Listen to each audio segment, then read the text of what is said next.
Bisa menjadi apapun. Dan multi perannya perempuan ini harus dipahami oleh laki-laki, Mbak. Karena kenapa? Sering bentrok, beneran. Iya, saya tuh sama suami sering bentrok. Saya tuh lo bisa, Bang, melakukan semuanya. Suami menganggapnya saya tidak bisa. Karena kenapa? Laki-laki memang nggak bisa melakukan beberapa hal itu. Sehingga dia mengukur kapasitas saya.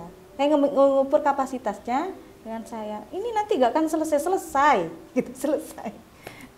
Mungkin bisa Nggak percaya kalau kita itu bisa. Jadi itu. Jadi keputusan saya mendirikan melanjutkan perjuangan ini ya atas dasar saya tidak ingin mengalirkan pahala buruk kepada apa. Jadi gimana tetap harus berjalan sekalipun saya nggak punya ilmu.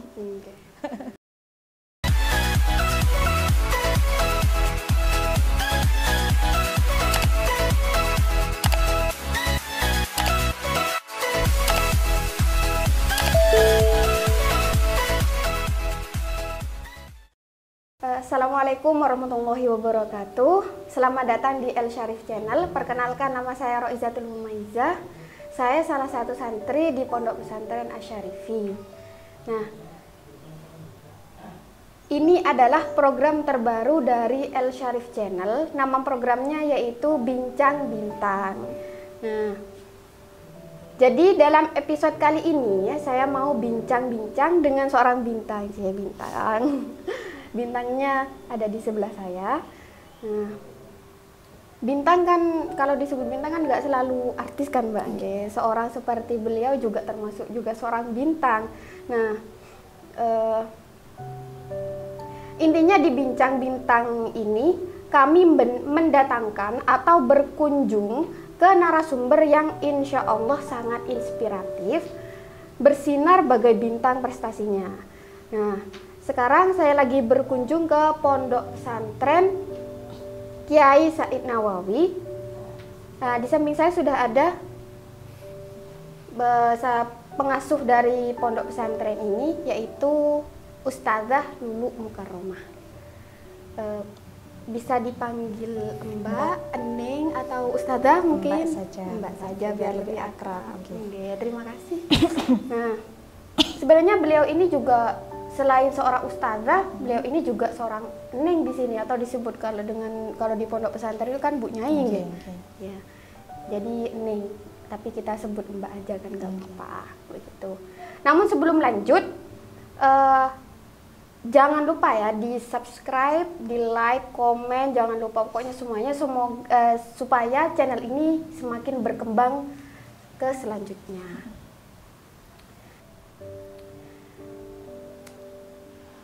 Ke profil. Pertama-tama, sebelum kita melangkah ke berbagai pertanyaan yang sudah kita siapkan, sebelumnya saya mau memperkenalkan beliau ini adalah Ustazah Lulu Mukarromah, pengasuh dari Pondok Pesantren Kiai Said Nawawi. Beliau juga seorang pengajar di SMK YP 1701 Lumajang yang notabene siswanya itu semuanya laki-laki. Kemudian Mbak Lulu juga seorang pemilik dari Pawon Mukarromah. Di samping itu juga beliau juga aktivis. Bayangkan, banyak kan ya? Banyak. Seorang bintang kali narasumber kita kali ini. Oke. Assalamualaikum, Mbak. Waalaikumsalam. Ya, bagaimana kabarnya hari Alhamdulillah, ini? Sehat, tambah gemuk. Alhamdulillah. Alhamdulillah. Nah, mungkin pertanyaan dari kami yang pertama yaitu dari beberapa bidang pencapaian seperti yang telah saya sebutkan tadi, kenapa tidak memilih satu bidang pencapaian saja kok banyak sekali? Banyak sekali. Iya. Sebelumnya terima kasih kepada tim media El Syarif ya, El Syarif Channel di YouTube-nya. Terima kasih atas kehadirannya, kerawannya ke sini. Sangat kehormatan sekali saya bisa dirawi oleh santri-santri Pompes Asyarifi Pandanwangi, Tempeh Lumajang. Karena sebenarnya bukan bintang, Mbak ya. Bukan bintang. Cuman mungkin ini menyesuaikan dengan programnya yaitu Bincang Bintang. Saya apresiasi sekali karena sangat sangat jarang sekali ya pondok pesantren itu membuat program semacam ini. Ini bisa memotivasi untuk santrinya sendiri, baik pastinya juga untuk masyarakat. Ya. Karena berarti double manfaatnya, Mbak. Pahalanya double nanti. Ya. Amin amin. Kebetulan saya juga suka memberikan inspirasi, berbagai inspirasi. Bukan berarti saya bintang atau gimana begitu.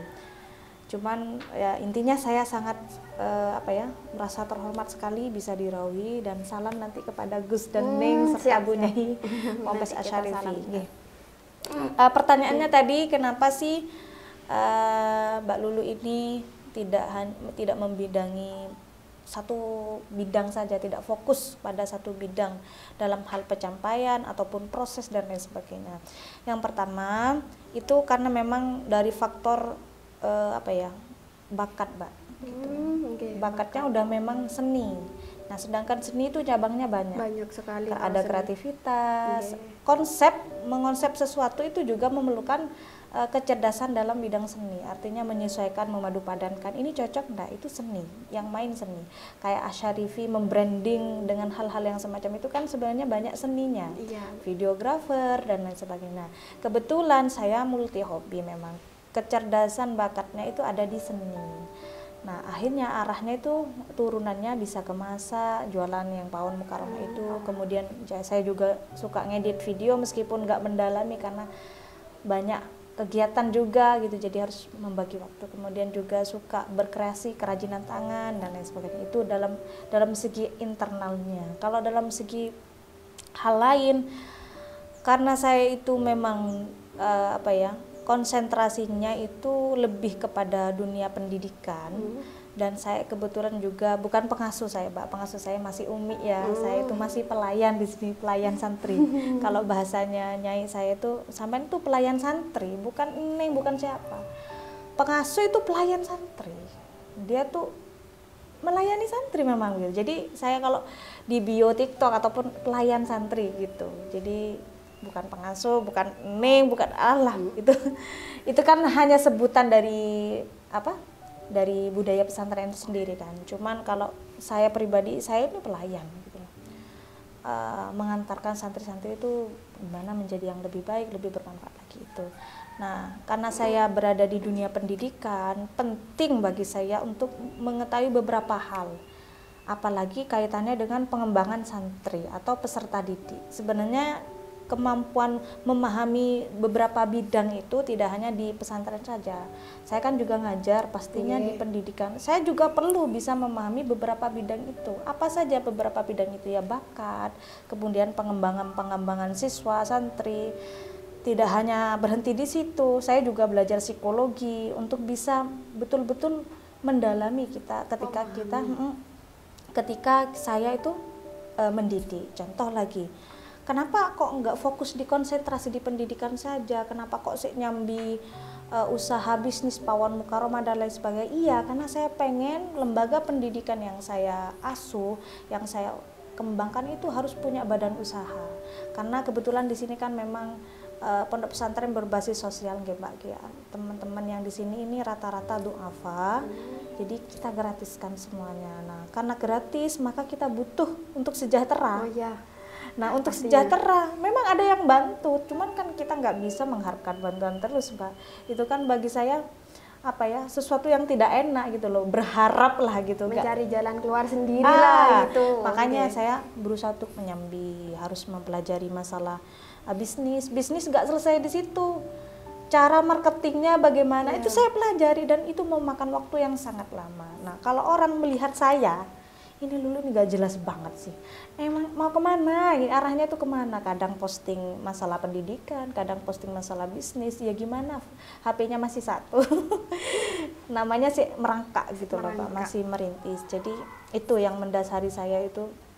Kenapa saya itu membidangi beberapa hal. Yang pertama karena memang multi hobi. Yang kedua memang kebutuhan, kebermanfaatan. Kalau ditanya, kalau kayak begitu loh kamu gak akan sukses. Memang iya. Orientasi saya bukan ke sukses, tapi lebih kepada manfaat. Nah, ketika saya paling tidak tahu dasar ya, bukan mendalami, kayak kemarin alhamdulillah santri kami mendapat juara 3 gitu. Itu karena saya yang ikut technical meeting, Mbak, gitu. Artinya saya betul-betul detail memahami juknisnya. Oh, permintaannya seperti ini. Nah kalau dibandingkan dari produknya teman-teman yang lain, lebih bagus teman-teman yang lain Mbak, cuman produk saya itu sesuai dengan juknis. Nah itu berarti gimana? Berarti membuktikan bahwa seorang leader, seorang pemimpin perlu memahami beberapa bidang, paling tidak dasar lah. Supaya apa? Supaya bisa mencapai tujuan itu secara tepat gitu loh. Terjun langsung sendiri iya, juga. nggak harus terjun langsung, paling tidak paham, cari informasi dan lain sebagainya. Banyak loh Mbak yang komen, yang demo, lu kamu tuh harus fokus gini. Ya saya senyumin saja karena beliau nggak paham maksud saya begitu.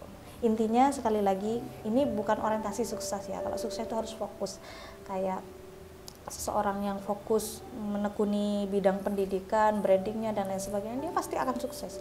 Tapi kalau masalah kebermanfaatkan, bisa ndak akses ke yang lain gitu. Contoh dalam dunia pendidikan ini, paling tidak saya harus betul-betul paham apa yang dibutuhkan masyarakat. Makanya siswa kami kan di sini masih belum ada SMK. Saya sekolahkan tuh ke SMK negeri, memang betul lah, yang ke jurusan tata busana, multimedia dan lain sebagainya. Sehingga pondok pesantren ini tidak hanya terbatas pada kalau pondok pesantren dia bisa baca kitab, tidak terbatas itu saja, tapi bisa menjawab kebutuhan masyarakat. Nah, untuk menjawab itu saya harus paham dasar-dasarnya. Gitu, Mbak. Ya. Masuk misi berhasil sekali. Luas sekali. Nah, kemudian pertanyaan yang selanjutnya yaitu mengapa panjenengan ini memutuskan untuk mengembangkan pondok? Kalau kabarnya kan dulu pernah mati 14 tahun. Berapa tahun? 14 tahun. 14 tahun. Jadi lumayan lama ya? Lumayan lama banget. Menahan, bukan lumayan menahan lama gitu. Ini kalau boleh tahu pondok ini mulai aktif lagi berapa tahun? Ya. Mulai aktif lagi 2 tahun ini, 2 tahun berjalan. 2 tahun berjalan. Jadi ceritanya begini Mbak, dulu itu memang ada. Jadi memang di sini nih kalau boleh dikatakan pusat majelis taklim di sini. Kalau di daerah sini loh Mbak ya. Mbah saya tuh wis terkenal fanatiknya, terkenal kerennya kalau bunyai-bunyai dulu tuh kan keren. Main pukul kalau bunyai-bunyai dulu. Jadi karena ya memang dari dulu udah majelis taklim, nah sehingga abah saya di sini akhirnya majelis taklim itu dilegalkan menjadi pondok pesantren. Sudah ada yang mukim. Kalau sebelum-sebelumnya masih belum. Nah, sudah ada yang mukim, dilegalkan, kemudian berjalan, sudah banyak Mbak, ya ratusan gitu sudah santrinya gitu ya, laki perempuan itu. Nah setelah itu tahun 2004 insya Allah abah wafat, sakit gitu, abah wafat, saya masih kecil, kakak-kakak saya itu masih kuliah di Jakarta pada waktu itu. Saya kecil. Nah, karena saya kecil, kakak saya muda, tidak bisa mengkoordinir di sini. Akhirnya santrinya tidak ada. Gitu. Sama-sama transisi pada akhirnya santrinya tidak ada. Wes 14 tahun tidak ada apa-apa di sini ya, cuman tinggal puing-puing saja. Cuman alumni itu ayo dilanjutkan di mana? Saya masih kecil, saya masih belajar dan lain sebagainya. Ya melihat pondok-pondok pesantren kayak saya dulu kan juga nyantri di Syarifuddin. Itu ya pengen lah ngembangkan kayak gitu, cuman saya insecure Mbak. Nah sekalipun katanya Mbak Lulu itu inspiratif, bintang, saya juga ada insecure-nya sama. Tak kira nggak ada insecure-nya sedikit pun. Proses Mbak, proses semua itu proses. Sampai juga mungkin ada nggak insecure gitu kan, itu proses. Insecure-nya paling besar banget kalau saya. Nah itu harus dicarikan solusi gitu sama. Nah karena saya berangkat nggak mungkin lah di rumah itu ada lagi gitu, saya sudah nggak pede karena kalau kakak saya itu alim-alim semua, artinya dia tuh lama di pondok pesantren, sedangkan saya nggak pernah sama sekali di pondok pesantren, sama sekali nggak pernah. Jadi mulai kecil sampai kuliah itu nggak pernah di pondok pesantren. Cuman ketika kuliah itu saya ikut sekolah diniyah di Asyarifi di Syarifuddin. Di Ya. Syarifuddin. Jadi sambil kuliah sambil sekolah diniyah. Nah, diniyah. ini cuma cerita Mbak ya. Kan kadang orang tuh kalau udah kuliah ya wes kuliah. Dia biasanya sambil kerja. Ini saya sambil sekolah. Nah, itu sampai diperbincangkan sama teman-teman santri di sana. Wah, luar biasa gini-gini ya. Gimana memang saya nggak punya. Mereka yang bilang saya luar biasa karena dia udah paham nahwu, udah paham sorof. Saya yang katanya notabene putranya kiai nggak bisa apa-apa kan malu-maluin Mbak. Itu. Sehingga saya gimana caranya saya harus effortnya luar biasa. Akhirnya saya kuliah sambil sekolah diniyah. Pagi-pagi Mbak, kalau kuliah kan jam 2. Iya, Saya jam 6 dari sini. Jadi saya Berangkat. ngaji kitab ke Kiai Sulaha, kemudian sekolah diniyah, terus diem di pondok sudah sampai nanti jam kuliah. Itu saya. Setelah kuliah pulang atau Pulang. Oh, pulang. Pulang. Besoknya pagi gitu lagi. Jadi kesehariannya di Syarifuddin sudah gitu loh. Tapi nggak mondok, cuman sekolah. Cuman wes saya disediain kamar. Ini kamarnya Mbak Lulu gitu. Wes biasa di situ sudah. Kalau di sana itu disebutnya santri kampungan. Santri kampungan atau santri mosengan. Mosengan, okay. Maduranya mosengan. Tapi kan saya lebih lama, Mbak. Jadi dari jam 6 sampai sore di pondok pesantren.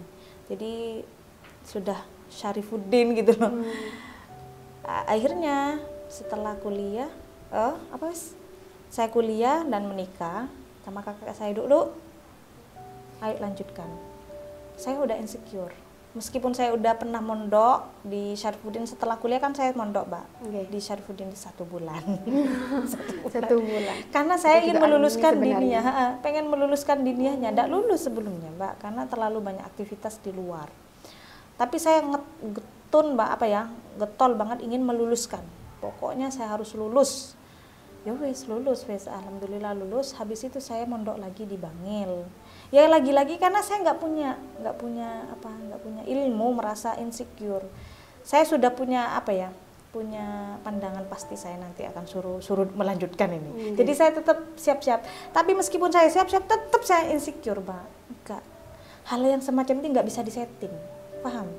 Artinya menjadi bunyai, menjadi neng nggak bisa disetting. Jadi saya memang natural gitu loh. Natural, apa adanya. Kalau masalah prestasi, ya pengen menang lomba bisa disetting, Mbak. Kemudian pengen viral bisa disetting gimana. Tapi kalau ini settingan, iya mohon maaf saya nggak bisa karena ini orientasinya ya hal yang agamis gitu loh, yang saya nggak mungkin menciderai ini gitu loh. Jadi nggak mungkin lah Allah itu mengamanai saya itu santri gitu saya, Pak. Jadi bawaannya insecure terus gitu, merasa bodoh gitu. Akhirnya tetap dipaksa sama kakak saya, Lulu, kamu kalau nggak melanjutkan perjuangannya Abah, berarti kamu mengalirkan pahala buruk kepada Abah. Wah, kok bisa gitu? Sensitif kan ya, Abah saya yang saya tahu itu track recordnya ya baik, dia bijaksana ke saya, mendidik saya itu penuh dengan ya nilai-nilai agama begitu. Pas moro saya itu dijudge sama kakak saya, kalau kamu tidak melanjutkan pondok pesantren ini berarti kamu mengalirkan pahala buruk kepada Abah. Loh kok bisa? Langsung kepikiran. Iya loh kok bisa? Loh iya, ini pondok-pondok ini bukan uang pribadinya apa yang bangun, artinya masyarakat membantu. Cuman Abah kan yang mengkoordinir gitu loh. Nah kalau ahli warisnya tidak melanjutkan kan sama halnya mengalirkan pahala buruk. Pertanggungjawabannya kemana? Langsung di situ saya terperanjak, Pak. Beberapa kali itu 5 tahun kalau saya itu diminta gini-gini, ayo. Saya menolak terus karena ini nggak bisa saya, bukan ranah saya gitu. Akhirnya dengan keadaan terpaksa, sekali lagi dengan keadaan terpaksa dan tertekan, terpaksa dan tertekan saya melanjutkan. Jadi kalau dibilang dulu itu luar biasa banget ya bisa bantu anak duafa yatim, no. Ikhlas itu butuh proses. Saya kalau dibilang baik gini enggak, itu butuh proses, Mas. Saya enggak mau awalnya. Akhirnya ya sudah 14 tahun mati, siapa yang mau percaya, Pak? Kalau baru mau membangun itu mudah sekali kan. Tapi ya, kalau sudah mati mau berdiri lagi nih glegep-glegep, Mbak ya. Butuh suatu kepercayaan yang sangat besar, percaya dirimu. Iya, apalagi masyarakat sini banyak yang tahu kalau saya mondoknya cuma sebentar. Iya. Ya kan? Ya gitu sudah. Akhirnya gimana caranya di sini tuh ada. Hanya punya inisiatif untuk, kebetulan suami memang pekerjaannya di Dinsos, pekerja sosial yang memang nangani anak-anak yang kurang mampu seperti itu. Kita yakin dengan itu, Mbak. Kita yakin dengan itu. Akhirnya kita mendirikanlah. Cuman tetap sampai sekarang kita masih belum mendaftarkan diri kepada Dinsos itu. Kita berusaha untuk mandiri dulu lah. Mandiri dulu, kita menata hati. Ayo mandiri. Jangan mendirikan lembaga berbasis bantuan. Artinya kadang kan banyak sekali. Ya, banyak. Mungkin bisa dekat nanti, Mbak ya. Intinya kita membangun pondok pesantren berusaha semaksimal mungkin mandiri. Makanya ya saya multi peran, Mbak. Editing video, branding, pokoknya nunggal wis, ya jualan, semuanya untuk pondok pesantren. Kata Najwa Shihab kan memang seorang perempuan itu memang multi peran. Iya, multi peran. Kita itu multi peran. Jadi kalau misalkan kita memiliki satu kegiatan, kemudian memiliki kegiatan yang lain, itu pasti kita bisa. Soalnya seorang perempuan itu adalah orang yang multi peran dan apapun. Dan multi perannya perempuan ini harus dipahami oleh laki-laki, Mbak. Karena kenapa? Sering bentrok beneran. Iya, saya tuh sama suami sering bentrok. Saya tuh lebih bisa, Bang, melakukan semuanya. Suami menganggapnya saya tidak bisa. Karena kenapa? Laki-laki memang nggak bisa melakukan beberapa hal itu. Sehingga dia mengukur kapasitas saya. Mengukur kapasitasnya dengan saya. Ini nanti nggak akan selesai, gitu, selesai. Mungkin bisa nggak percaya kalau kita itu bisa. Jadi itu, jadi keputusan saya mendirikan melanjutkan perjuangan ini atas dasar saya tidak ingin mengalirkan pahala buruk kepada apa. Jadi gimana tetap harus berjalan sekalipun saya nggak punya ilmu.